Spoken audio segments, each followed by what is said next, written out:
I was a little bit late in coming out myself. I didn't come out until I was 23 years old. And a lot of it had to do with the myths and lies that I had been told about gay people and the sickness, the sinfulness, the illegality of being gay. When we started the center back in the mid-1970s, we were just the most marginalized of the marginalized organizations. Nobody took us very seriously.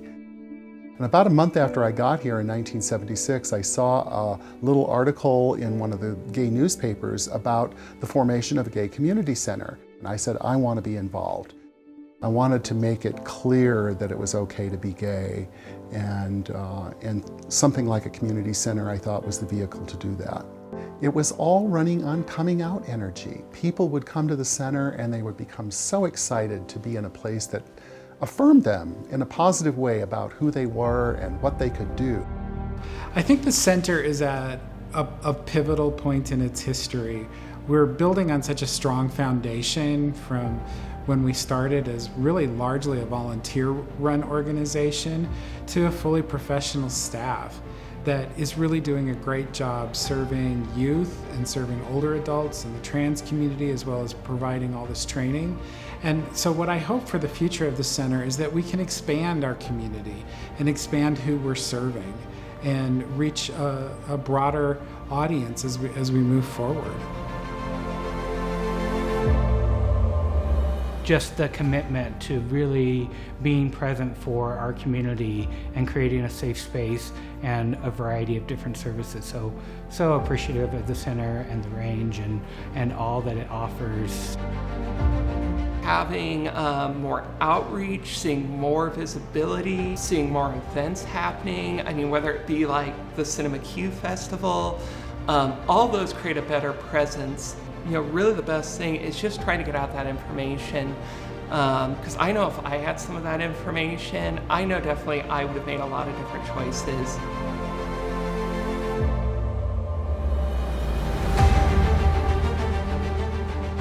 There are so many people who have come here, and it's the only place they felt half comfortable.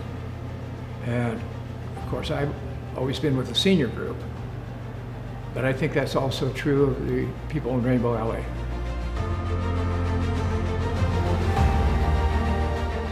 Probably the biggest thing is that when I was younger, I never had anything like this. I never had places that I could go to that felt safe and things that way I could interact with other people that were like me and going through the same experience as me. Giving people a place to be, a voice, a very public voice to stand up for us, I think is critical. And really being able to meet people where they're at. Look at everything in 45 years that's probably been done to help people that would have maybe killed themselves. Terrible things have happened to our people because they weren't accepted by their family or their friends. I was very fortunate that I was strong enough and had the support of some friends.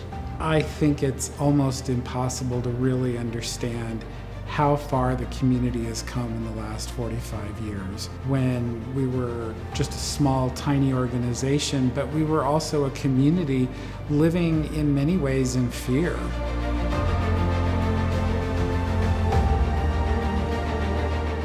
There were no protections for LGBT folks. There were barely any resources. So many of the kids are so appreciative. It really just tears my heart in two to see some of the almost, they're in their late teens and cry and tell me that's the only present that they're going to get. And so it's really meant a lot to me that I knew that it was making someone happy and they were going to have a good Christmas because they were going to get a present.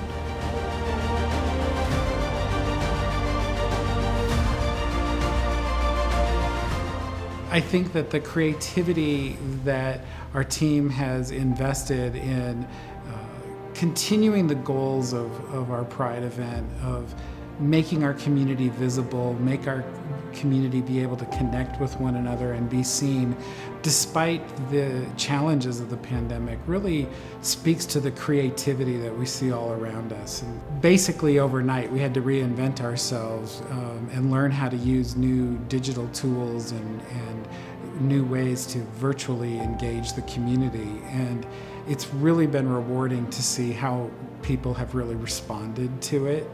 I'm especially proud of how we, for 2 years in a row, have really recreated Pride in Denver. We decided we're going to have a virtual parade, and people said, "What's a virtual parade?" And the answer was kind of like, "Don't know, we'll figure that out and let you know." I'm Debbie Shear, And I'm John.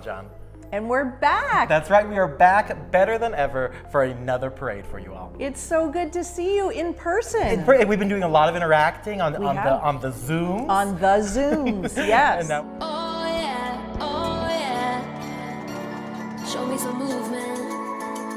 Yeah, you can do it. I feel that the future of Denver Pride has us reaching out to all types of individuals, all ages, all different populations, all members of our unique and incredible community, to bring them together to celebrate individuality, love, and acceptance. I feel that we, as the community, have a responsibility to move the needle forward and really envelop and involve our community with all things that are special. And that's what sets Denver Pride apart, in my opinion. The fact that we are inclusive, the fact that we do what we can to bring people together to celebrate uniqueness and diversity.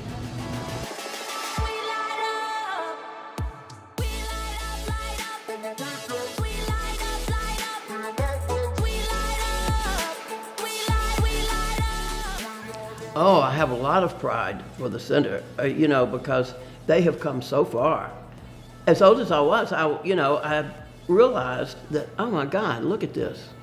These people are here to help people like me the way when I was coming out and everything, and it is so wonderful because I wish I'd have had that, Y'all, everyone that works here or volunteers here, to me, has always been an exceptional person.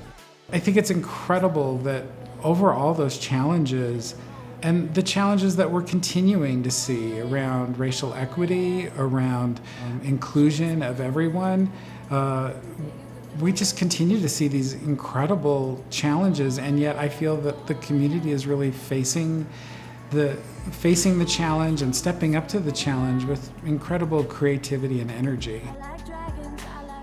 I guess that's a constant that we really can see over the last, nearly half a century. To have that diversity of a place that can really be positive for the community, I think is just incredible. And I'm so thankful that the center is here.